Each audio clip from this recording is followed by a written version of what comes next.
Hello guys. अपन ने पिछली video में सोल प्रोप्राइटरशिप पढ़ा था, उसके क्या क्या फीचर्स है ये पढ़ा था, एडवांटेज डिसएडवांटेज ये सब पढ़े थे। उसमें ये क्या था, सोल प्रोप्राइटरशिप अकेला था, वो अकेला ही ओन कर रहा था, कंट्रोल कर रहा था, मैनेज कर रहा था। अब अपन आते हैं second type of business organization पे, वो है Hindu undivided family. Hindu undivided family को अपन शॉर्ट फॉर्म में क्या बोलते हैं, HUF, है ना। HUF मतलब जैसे हर एक ऑर्गेनाइजेशन टाइप ऑफ ऑर्गेनाइजेशन का कोई एक्ट होता है, गवर्निंग एक्ट, है ना। जैसे कंपनीज के लिए कंपनीज एक्ट है, पार्टनरशिप के लिए पार्टनरशिप एक्ट है, ऐसे HUF के लिए भी एक्ट है, हिंदू सक्सेशन एक्ट 1956। कौन सा? Hindu succession act 1956। इसको अपन शॉर्ट फॉर्म में क्या बोलते हैं, हिंदू लॉ। इसको क्या बोलते हैं, हिंदू लॉ। तो जैसे नाम से ही पता चल रहा है, हिंदू अनडिवाइडेड फैमिली, मतलब ये कौन सा बिजनेस है जो एक हिंदू फैमिली कर रही है साथ में मिलके। ये बहुत पुराने टाइप का बिजनेस मतलब ऑर्गेनाइजेशन है। जैसे अपन देखते हैं पुराने जो सब फैमिली एक बिजनेस करती है, नॉर्मली HUF देखने को बहुत मिल जाता है। तो फिर अपन देखते हैं जैसे HUF में क्या होता है, स्ट्रक्चर क्या होता है HUF का। उसमें जो सबसे बड़ा मेल मेंबर है, मतलब कौन से, दादाजी होगा, फिर और सब बच्चे जैसे बड़े पापा, पापा, अंकल और उनके बच्चे, अपन सब, है ना। तो ये फैमिली होती है पूरी। अब इसमें जो सबसे बड़े एल्डेस्ट मेल मेंबर है उसको क्या बोलते हैं, कर्ता। कर्ता मतलब जो हेड ऑफ द फैमिली होता है उसको क्या बोलते हैं, कर्ता। और बचे हुए जो भी मेंबर्स है ना फैमिली के, उनको क्या बोलेंगे, कॉपर सेनर्स। क्या? कॉपर सेनर्स, है ना। तो इनको मेंबर्स भी बोलते हैं, मेंबर्स ऑफ HUF, या फिर कॉपर सेनर्स भी बोलते हैं। ठीक है, ये स्ट्रक्चर हो गया। अब अगर अपने को एक HUF स्टार्ट करनी है तो उसके लिए दो बेसिक कंडीशंस होती है। बेसिक कंडीशंस क्या है? मिनिमम 2 मेल मेंबर्स, मतलब कम से कम 2 मेल मेंबर्स होने चाहिए वो रन करने के लिए HUF को। और सेकंड क्या? Existence of ancestral property. Ancestral property मतलब आपकी पुश्तैनी जायदाद, जो आपके दादाजी परदादाजी के से आपको मिली है, वो क्या है, पुश्तैनी जायदाद। तो अगर आप उस पुश्तैनी जायदाद से कुछ बिजनेस कर रहे हो तो वो क्या हो जाएगा, HUF, है ना। HUF की एसेट हो जाएगी वो। और फिर अगर वैसी कोई प्रॉपर्टी है HUF के बाद तो आप बिजनेस रन कर सकते हो।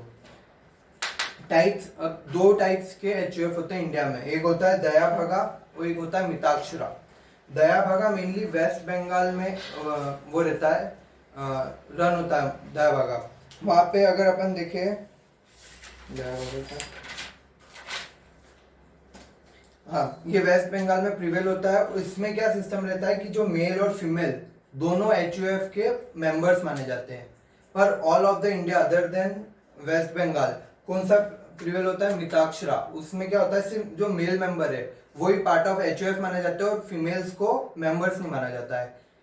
तो ये पहले 2 टाइप के थे, पर फिर दिसंबर 2004 में एक्ट अमेंडमेंट एक्ट पास हुआ था। उसमें क्या हुआ था कि फीमेल्स को भी मेल्स के इक्वली वो मिल गया था, राइट्स मिल गया था। तो उसके बाद क्या हुआ था कि दया भागा मिताक्षरा दोनों में फीमेल्स भी पार्ट ऑफ HUF होती थी। तो पहले अपन अगर बुक की पुराना थोड़ा एडिशन देखेंगे तो उसमें उन्होंने ये समझा रखा है कि दया भागा मिताक्षरा क्या होता है, पर नया एडिशन में उन्होंने एक नीचे नोट डाल रखा है बस कि अब नया वो पास हो गया है अमेंडमेंट एक्ट, तो इससे जेंडर इक्वलिटी पे बेस। तो अब मिताक्षरा दया भागा दोनों में फीमेल्स भी इंक्लूड होती है ना। फिर अब फीचर्स पढ़ते हैं अपन।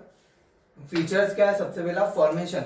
अगर आपको HUF फॉर्म करनी है तो उसके लिए आपको क्या क्या रिक्वायरमेंट्स है, तो अपन ने जैसे यहाँ पे पढ़ा था, क्या बेसिक कंडीशन क्या है, मिनिमम 2 मेल मेंबर्स और एग्जिस्टेंस ऑफ एंसेस्ट्रल प्रॉपर्टी।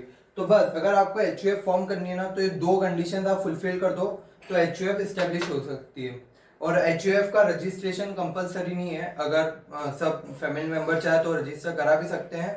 वो कौन से एक्ट में रजिस्टर होगा, हिंदू सक्सेशन एक्ट 1956 और हिंदू लॉ, उसके अंडर रजिस्टर होता है HUF, है ना। फॉर्मेशन, ये 2 बेसिक कंडीशन अगर आप फुलफिल कर देते हो तो HUF हो जाएगी, क्रिएट हो जाएगी। फिर सेकंड क्या, लाइबिलिटी। जो मेंबर्स, अपन ने 2 टाइप के मेंबर्स पढ़े थे, फर्स्ट कौन सा है, कर्ता, और सेकंड कौन से, बचे हुए सब कॉपर सेनर। तो ये क्या बोलता है, हिंदू लॉ क्या बोलता है, जो कर्ता की लाइबिलिटी है वो क्या होगी, अनलिमिटेड। मतलब अगर बिजनेस के ड्यूज उसके एसेट से ज्यादा हुए तो कर्ता के जो घर के वो है, चांदी, सोना, बर्तन, टीवी, वॉशिंग मशीन, जो कर्ता को बिलोंग करते हैं, वो सब कर्ता को सेल करके वो सब ड्यूज पे ऑफ करने पड़ेंगे। पर जो बचे हुए मेंबर्स है उनकी लाइबिलिटी क्या है, लिमिटेड। लिमिटेड मतलब उनको सिर्फ जितना उन्होंने बिजनेस में इन्वेस्ट कर रखा है ना, जितना उनका पार्ट है बिजनेस में, वहां तक ही लिमिटेड है। उसके अलावा अगर ज्यादा बचता भी ड्यूज तो वो लाइबल नहीं रहेंगे, वो अपने सेल्फ अलग हो जाएंगे, बोले कि हमारा इतना बिजनेस में था, रुपए जमा थे, हमारे इतने रुपए लगे हुए थे बिजनेस में, वो बस आप इतना ले सकते हो, उससे ज्यादा आप हमारे घर के सोना चांदी बर्तन टीवी वॉशिंग मशीन ये बेच के आप हमसे कलेक्ट नहीं कर सकते। पर वो किससे कलेक्ट हो सकता है? कर्ता से वो कलेक्ट कर सकते हैं, है ना। फिर थर्ड क्या आता है? मैनेजमेंट और कंट्रोल। तो मैनेजमेंट और कंट्रोल कौन करता है? एचयूएफ को जो एल्डेस्ट मेल मेंबर है, जैसे अपन देखते हैं अपनी फैमिली में दादाजी, तो उनका मेन डिसीजन चलता है। तो इसमें एचयूएफ में भी यही होता है, जो मेन डिसीजन लेता है ना वो करता लेता है सारे डिसीजन। पर जो कॉर्पोरेट सेनर्स है उनसे वो एडवाइस ले सकता है कि यार ये अपने को काम कैसे करना है, कहाँ से करे, एडवाइस ले सकता है। पर जो आखिरी में डिसीजन होगा वो किसका होगा? कर्ता का ही होगा। फिर फोर्थ है नंबर ऑफ मेंबर्स, मतलब कितने नंबर ऑफ मेंबर्स हो सकते हैं। तो मिनिमम दो तो होने चाहिए, अपन ने कहा पढ़ा था, यहाँ पे पढ़ा था मिनिमम 2 मेल मेंबर्स। तो मिनिमम कितने होने चाहिए? 2 होने चाहिए। और मैक्सिमम कितने? अनलिमिटेड, कोई लिमिट नहीं मैक्सिमम। पर इसमें एक उन्होंने लिखा है बाद में कि लिमिट दे अनलिमिटेड, उसका लिखा है देयर, क्या लिखा है? However the membership is restricted to 3 generation. मतलब जो मेंबरशिप है वो 3 जनरेशन तक लिमिट है। मतलब आपके दादाजी, पापा और आप, ये 3 जनरेशन हो गई। ये 3 जनरेशन मिलके ही एचयूएफ कर सकती है। मतलब चौथी जनरेशन पे एचयूएफ में इंक्लूड नहीं होगी। सिर्फ जो सक्सेसिव 3 लगातार 3 जनरेशन है वही एचयूएफ में इंक्लूड होगी, है ना। मतलब उस 3 जनरेशन में कितने ही मेंबर हो सकते हैं। मतलब आपके दादाजी के 5 बेटे हैं, 5 बेटों फिर से 5, तो वो सब हो सकते हैं, उसमें कोई नंबर में लिमिटेशन नहीं है। पर नंबर ऑफ जनरेशन में कि 3 जनरेशन हो गई तो 4th इंक्लूड नहीं होगी। फिर राइट्स क्या होते हैं मेंबर्स के? जो भी सब मेंबर्स हैं उनके पास क्या राइट रहता है कि वो बुक्स ऑफ अकाउंट्स जो है एचयूएफ की वो एक्सेस कर सकते हैं। वो देख सकते हैं कि बुक्स ऑफ अकाउंट्स में क्या रिकॉर्ड हो रहा है, सब काम सही चल रहा है कि नहीं, ये देख सकते हैं। और सेकंड राइट क्या रहता है मेंबर्स का कि जब पार्टीशन हो रहा है उसका एचयूएफ का, तब वो अपना हिस्सा क्लेम कर सकते हैं कि मेरा इतना हिस्सा था, इसमें मेरे को वो हिस्सा चाहिए प्रॉपर्टी में। फिर 6 क्या? Minor member. जो जैसे मेंबरशिप कैसे मिलती है इसमें? अगर आपने उस फैमिली में बर्थ ले लिया तो बर्थ लेते से ही आप उस एचयूएफ के मेंबर बन जाते हो। तो जब बर्थ लेते से ही मेंबर बन गए एचयूएफ के, मतलब आप माइनर ही हो, तो माइनर भी एक मेंबर बन सकता है एचयूएफ का। फिर 7 क्या? रजिस्ट्रेशन। मैंने स्टार्टिंग में ही बोला था इस टाइम कि रजिस्ट्रेशन ऑप्शनल है। अगर आपको रजिस्ट्रेशन कराना हो तो हिंदू लॉ में हो जाएगा रजिस्ट्रेशन। अगर आप नहीं कराना है एचयूएफ को रजिस्ट्रेशन तो भी इट्स ओके, वो चलता है, ऑप्शनल है। फिर परपेचुअलिटी, ये भी एक अच्छा पॉइंट है। परपेचुअलिटी मतलब एचयूएफ चलता रहेगा, मतलब किसी की भी डेथ से उसको इफेक्ट नहीं होगा। मान लो एचयूएफ ने यही 6 जने एचयूएफ है, अगर इसमें किसी इसकी मेंबर की किसी की भी डेथ हो जाती है कॉपर सेनर्स की, तो उससे कुछ इफेक्ट नहीं होगा। जैसे वो चल रहा था एचयूएफ वैसा ही चलता रहेगा। उसका अगर कुछ भी पोर्शन होगा, उसका जो हिस्सा होगा वो उसको या उसकी वाइफ को पे ऑफ कर देंगे और एचयूएफ चलता रहेगा। पर अगर कर्ता की डेथ हो जाती है तो कर्ता की अगर डेथ हो गई तो कर्ता हट जाएगा। फिर इनमें से जो सबसे बड़ा है, इनमें से सबसे बड़ा कौन है? P1 है।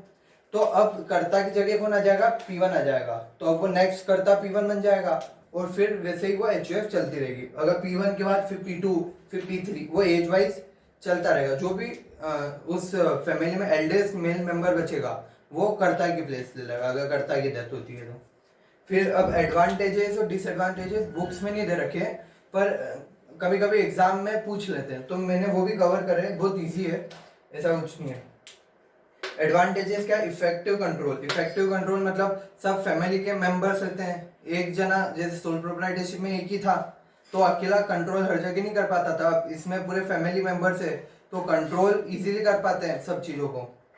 फिर कंटिन्यूड बिजनेस एग्जिस्टेंस, मतलब जैसे अपन ने अभी परपेचुअलिटी पढ़ा था कि उससे कुछ इफेक्ट नहीं हुआ, किसी की भी डेथ हो गई। पर सोल प्रोप्राइटरशिप में क्या था कि अगर ओनर की डेथ हो रही है तो वो एंड हो जाता था बिजनेस। तो यहाँ किसी की भी डेथ से इफेक्ट नहीं आता है एचयूएफ पे। फिर लिमिटेड लाइबिलिटी ऑफ कॉपर सेनर्स, जो कॉपर सेनर्स है उनकी किसी लाइबिलिटी होती है? Limited liability. तो ये उनके लिए एडवांटेज है कि यार हमको अनलिमिटेड लाइबल नहीं है, हम सिर्फ लिमिटेड जितना हमने लगा पैसा इसके लिए लाइबल है। फिर लॉयल्टी, मतलब सब एक ही फैमिली मेंबर्स है, एक ही फैमिली का हिस्सा है, तो कोई भी चीट करने की नहीं सोचता। बोले एक ही फैमिली मेंबर्स है तो अपनी फैमिली क्या चीट करना, तो लॉयल्टी मेंटेन रहती है फैमिली में, ठीक है। और इसके डिसएडवांटेज क्या है, लिमिटेड रिसोर्सेज। अब एक ही फैमिली अपना पैसा लगा रही है तो उसमें रिसोर्सेज भी कम होंगे, एक फैमिली नहीं होंगे। जैसे अपन कंपनी उनको देखते हैं तो उनके पास क्या बहुत सारे लोग उसमें इन्वेस्ट करते हैं, पर इसमें सिर्फ एक ही वो कर रही है, तो आप इतना बड़ा प्लांट नहीं कर सकते हो। नॉर्मल है, सोल प्रोप्राइटरशिप से थोड़ा ज़्यादा कर सकते हो, पर दूसरी जो पार्टनरशिप है इससे थोड़ा कम होगा वो। फिर सेकंड क्या, अनलिमिटेड लाइबिलिटी ऑफ कर्ता को कैसी लाइबिलिटी पे करनी पड़ती है, अनलिमिटेड। उसको अगर बिजनेस के ड्यूज अगर उसके लिए एसेट पे ऑफ करने के लिए सफिशिएंट नहीं हुए तो उसको अपने घर के सोना चांदी बर्तन टीवी वॉशिंग मशीन ये सब पे ऑफ करने पड़ेंगे, है ना, और लाइबिलिटी पे करनी पड़ेगी। तो ये डिसएडवांटेज हो गया इसका।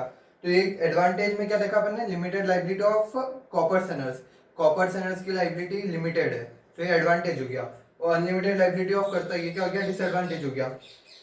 फिर डोमिनेंस ऑफ करता, अपन ने क्या पढ़ा था कंट्रोल में, कि जो भी सब मेन डिसीजन है वो कौन लेता है, करता लेता है। तो अगर वो करता डोमिनेंट हुआ, अगर वो दूसरों की बात नहीं मान रहा है, ऐसा हुआ तो वो डिसएडवांटेज है। अगर सबकी बात तो मान रहा है तो ठीक है, सबके कंसल्ट से ले रहा है, पर अगर नहीं ले रहा है और वो खुद की मनमानी कर रहा है तो डिसएडवांटेज हो जाता है एचयूएफ के लिए, ठीक है। तो आज अपन ने एचयूएफ का मेन पढ़ा। इसमें मेन बुक में आपको सिर्फ फीचर्स मिलेंगे, एडवांटेज और डिसएडवांटेज ऐसा कभी कभी एग्जाम में पूछ लेते हैं, तो मैंने ये भी एक पढ़ा दिया है, ठीक है। ओके, अब नेक्स्ट में अपन पार्टनरशिप के बारे में पढ़ेंगे। वो थर्ड फॉर्म ऑफ बिजनेस है, उसमें वो अच्छा बड़ा टॉपिक है, उसमें type of partners, type of partnership ये पढ़ेंगे। Okay, thank you.